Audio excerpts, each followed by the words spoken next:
Hello बच्चों, कैसे हैं।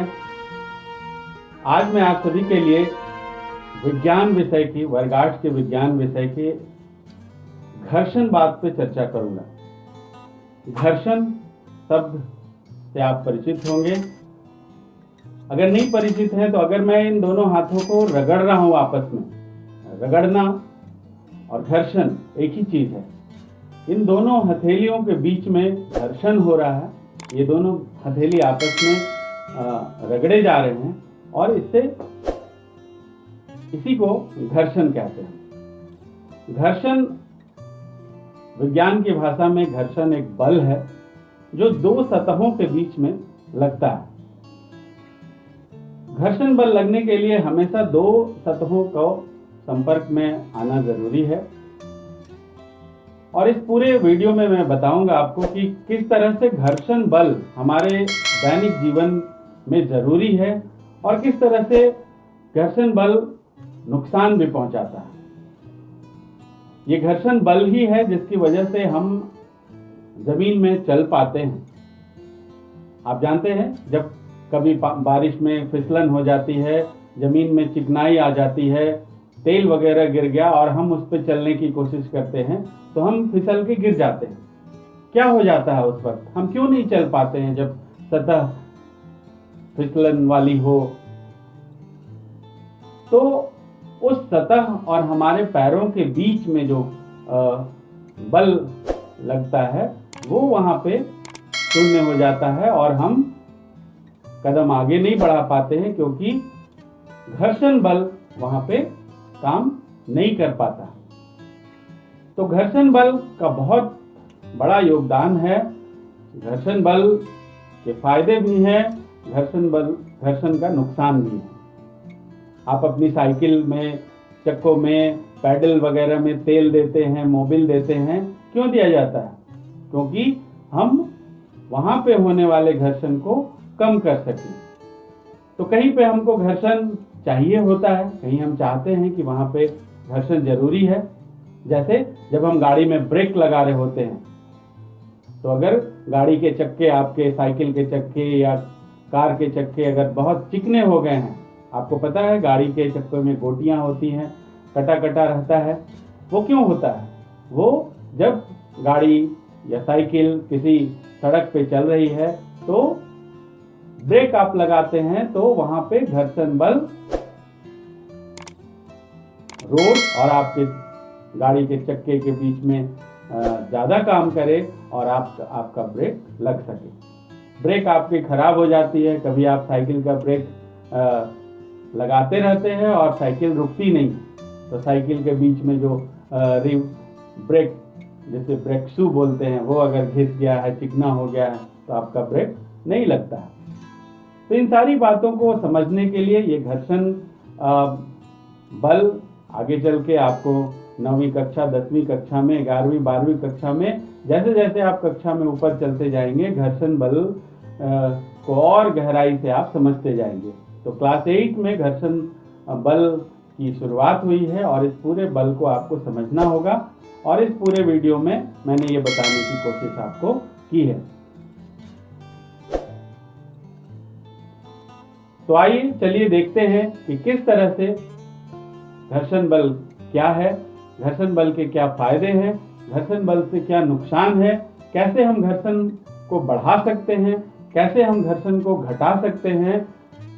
इन सारी चीजों पे हम इस वीडियो में चर्चा करेंगे। तो आइए देखते हैं। घर्षण अर्थात फ्रिक्शन। बच्चों, यहाँ पे हम लोग एक चित्र देख रहे हैं।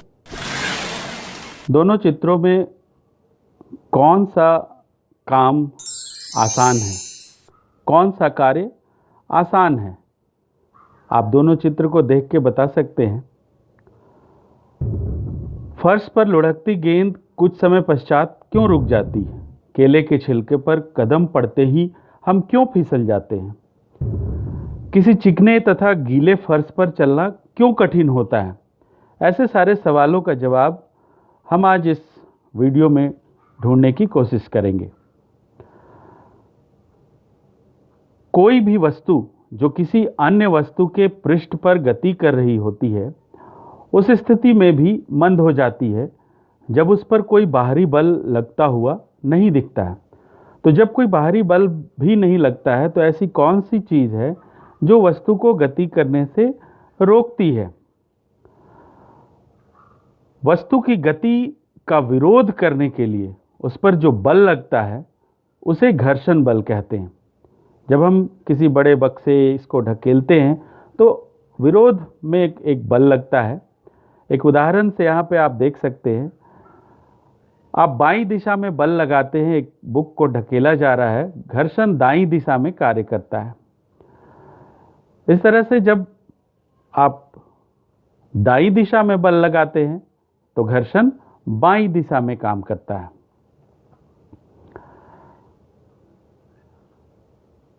दोनों स्थितियों में घर्षण पुस्तक की गति का विरोध करता है। घर्षण बल सदैव ही लगाए गए बल का विरोध करता है। इस तरह से हमारे पास ये सोचने के लिए प्रश्न है कि क्या सभी पृष्ठों पर समान घर्षण बल लगता है? क्या पृष्ठों के चिकनेपन पर भी निर्भर करता है घर्षण? घर्षण के प्रभावित करने वाले कारक हम देखेंगे। यहाँ पे एक प्रयोग किया जा रहा है, एक में बैटरी है जिसे लुढ़काया जा रहा है। किस परिस्थिति में पेंसिल सेल द्वारा तय की गई दूरी सबसे कम है? क्या सेल द्वारा चली गई दूरी जिस पृष्ठ पर वह चलता है उसकी प्रकृति पर निर्भर करती है? घर्षण को प्रभावित करने वाले कारक कौन सी ऐसी चीज है जो घर्षण को बढ़ाती है या घटाती है? घर्षण संपर्क में आने वाले दो पृष्ठों की अनियमितताओं के कारण होता है। ऐसे पृष्ठ जो देखने में बहुत चिकने लगते हैं, उनमें भी बहुत सारी सूक्ष्म अनियमितताएं होती हैं। दो पृष्ठों की अनियमितताएं एक दूसरे के भीतर धंस जाती है और जब एक पृष्ठ पर दूसरे पृष्ठ की गति करने का प्रयास करते हैं तो इसमें एक अंतःबंधन इंटरलॉकिंग पर पार करने के लिए कुछ बल लगाना पड़ता है। खुरदुरे पृष्ठों पर यह अनियमितताएं अधिक संख्या में होती हैं। अतः यदि पृष्ठ रुक्ष हो अर्थात रुखड़ा हो तो घर्षण बल अधिक होता है। तो सतहों के बीच का जो रुखड़ापन है, घर्षण बल उस पर निर्भर करता है। अगर रुखड़ी सतह हो तो वहां पे घर्षण बल अधिक होता है। तो हमने ये सीखा कि दो पृष्ठों के बीच अनियमितताओं के अंतःबंधन के कारण घर्षण होता है। तो स्पष्ट है कि यदि पृष्ठों को बलपूर्वक दबाएं तो घर्षण में वृद्धि हो जाएगी। इसका अनुभव आप किसी चटाई को उस समय खींच कर सकते हैं जब उस पर कोई व्यक्ति नहीं बैठा है तथा जब उस पर कोई व्यक्ति बैठा हो। कौन सा कार्य आसान है? विराम अवस्था से किसी बॉक्स को गतिशील कराना अथवा किसी गतिशील बॉक्स को उसी दिशा में सरकाना। स्थैतिक घर्षण किसी रुकी हुई वस्तु को विराम से गति प्रारंभ करने की स्थिति में घर्षण पर पार पाने के लिए वस्तु पर लगाया जाने वाला बल स्थैतिक घर्षण की माप होती है। इसको स्टैटिक फ्रिक्शन भी कहते हैं। सर्पी घर्षण किसी वस्तु को उसी चाल से गतिशील रखने के लिए आवश्यक बल उसके सर्पी घर्षण की माप होती है। तो सर्पी घर्षण स्थैतिक घर्षण से कुछ कम होता है। जब कोई चीज रुकी हुई है और उसे हमको धकेलना है तो वहां पे घर्षण अधिक लगेगा, और कोई वस्तु चल रही है और उसको चलते रहने के लिए हमें जो बल लगाना पड़ता है तो वहां कम बल होता है। घर्षण हानिकारक है परंतु अनिवार्य है। अगर घर्षण ना हो तो हम चलने की कल्पना भी नहीं कर सकते। यदि घर्षण न हो तो हम पेन अथवा पेंसिल से लिख भी नहीं सकते। यदि कोई वस्तु गति आरंभ कर दे और यदि वहां घर्षण न हो तो वह कभी भी नहीं रुकेगी। घर्षण हानिकारक भी है। घर्षण के कारण वस्तुएं घिस जाती हैं, चाहे वह पेंच, बॉल बेयरिंग अथवा जूतों के सोल ही क्यों ना हो। घर्षण से ऊष्मा भी उत्पन्न हो सकती है। जब दो हाथों को हमने आपस में रगड़ा था तो उसमें एक गर्मी मिलती है। जब हम किसी मशीन का उपयोग करते हैं तो घर्षण के उत्पन्न ऊष्मा के कारण अत्यधिक ऊर्जा नष्ट हो जाती है।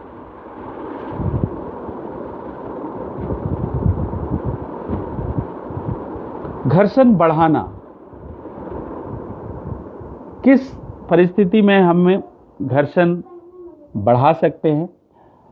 खांचे जूतों की फर्श से पकड़ बनाते हैं जिसके कारण हम चलते समय सुरक्षित रहते हैं।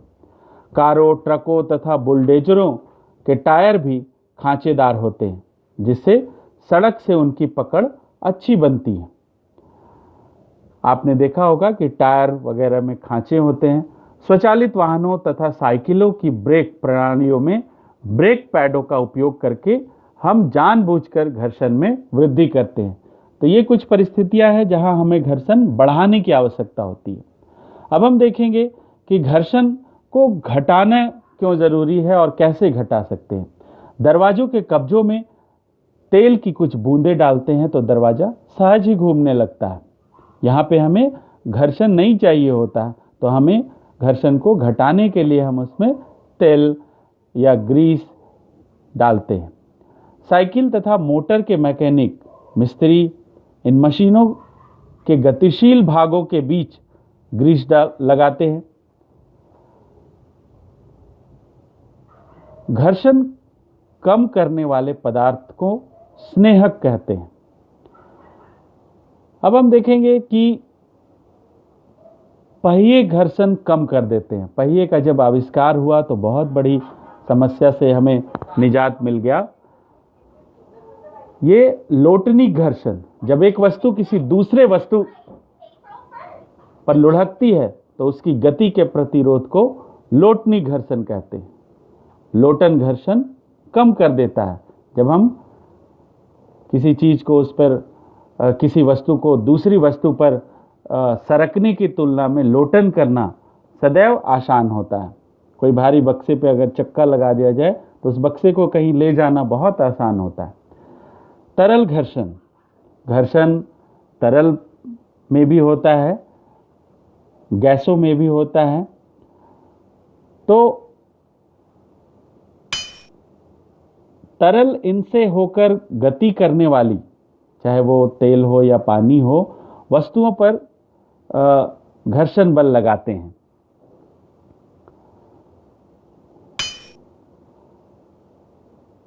जब वस्तुएं किसी तरल में गति करती हैं तो उन्हें उन पर लगे घर्षण बल पर पार पाना होता है। जैसे अगर कोई चीज़ किसी द्रव में चलानी पड़ती है तो वहाँ भी तरलों द्वारा लगाए गए घर्षण बल को कर्षण भी कहते हैं। यहाँ पे हमने आज के इस अध्याय में सीखा कि घर्षण संपर्क में रखे दो पृष्ठों के बीच सापेक्ष गति का विरोध करता है और ये दोनों पृष्ठों पर कार्य करता है। घर्षण संपर्क के दो पृष्ठों की प्रकृति पर निर्भर करता है। दिए गए पृष्ठों के युगल के लिए घर्षण उन पृष्ठों के चिकनेपन की अवस्था पर निर्भर करता है और घर्षण इस बात पर भी निर्भर करता है कि दो पृष्ठ एक दूसरे को कितने बलपूर्वक दबाते हैं। हमने ये भी सीखा कि स्थैतिक घर्षण तब कार्य करना आरंभ करता है जब हम किसी वस्तु को उसकी विराम की स्थिति में गति में लाने का प्रयास करते हैं, और सर्पी घर्षण तब कार्य करना आरंभ करता है जब कोई वस्तु किसी अन्य वस्तु पर सर्पी गति करती है। सर्पी घर्षण हमेशा स्थैतिक घर्षण से कम होता है। हमने ये भी सीखा कि घर्षण हमारे बहुत से क्रियाकलापों के लिए महत्वपूर्ण होता है। किसी पृष्ठ को रुक्ष बनाकर घर्षण बढ़ाया जा सकता है। जूतों की तली तथा वाहनों के टायर घर्षण बढ़ाने के लिए खांचेदार बनाए जाते हैं। कभी कभी घर्षण अवांछनीय होता है। स्नेहक लगाकर घर्षण को कम किया जा सकता है। और हमने ये भी जाना कि जब कोई वस्तु किसी अन्य वस्तु पर लोटन करती है, मतलब उस पर रोल करती है, तो लोटनिक घर्षण, रोलिंग फ्रिक्शन कार्य करना आरंभ करता है। तो लोटनिक घर्षण सर्पिक घर्षण की अपेक्षा कम होता है। कई मशीनों में बॉल बेयरिंग का उपयोग करके घर्षण को कम किया जाता है। तरल में गति करने वाली वस्तुओं को, अगर मेरे ये वीडियो आपको पसंद आया हो तो आप लाइक करें, सब्सक्राइब करें। वीडियो देखने के लिए बहुत बहुत धन्यवाद। Thanks for watching.